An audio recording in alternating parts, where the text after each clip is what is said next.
विधाना ने लिखने रात पगली गई कपार में विधाना ने लिखने रात पगली गई कपार में। मां श्यामा रिकॉर्डिंग स्टूडियो संत कबीर चौक सत्तौर। पगला बना के छोड़ा दिल ही साना सार में, पगला बना के छोड़ा दिल ही साना सार में। लिखने न रही विदना हमरा गई कपार में, लिखने न रही विदना हमरा गई कपार में। धक्का मुक्की मारे लगवा पगली गई बाजार में, धक्का मुक्की मारे हमरा लगवा गई बाजार में।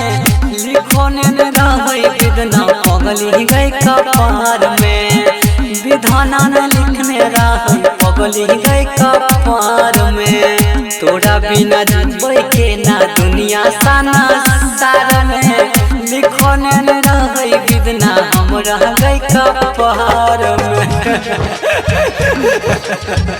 जहर मांगा तो बेवफाई मिली, प्यार मांगा तो सिर्फ रुसवाई मिली, साथ मांगा तो तन्हाई मिली, वफा मांगा तो बेवफाई मिली, वफा मांगा तो बेवफाई मिली। हमें नहीं जानलिए ये हम आई तय खबर गे, हंसा लगे हमर चेहरा जैतै दोसर घर गे, हंसा लगे हमर चेहरा जैतै दोसर घर गे। हमें नहीं जानलिए ये हम आई तय खबर गे, हंसा लगे हमर चेहरा जैतै दोसर घर गे।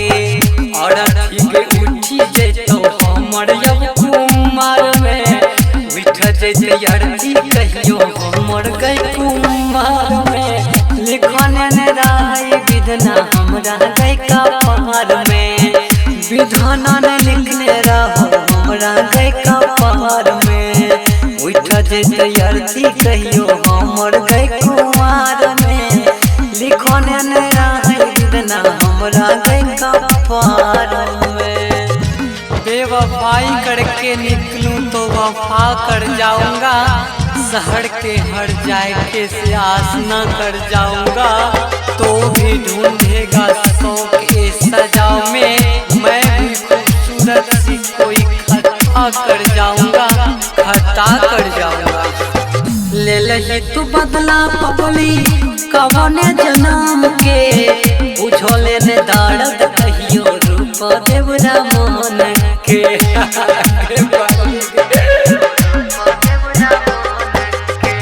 ले लही तू बदला पगली कवने जन्म के, बुझो लेने दर्द कहियो रूप देवरा मन के।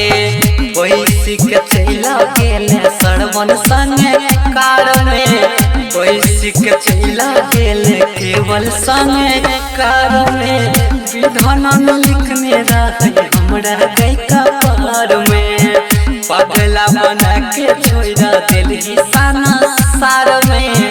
विधाना न लिखने रही हमरा गई कपार में। मां श्यामा रिकॉर्डिंग स्टूडियो संत कबीर चौक सत्तौर।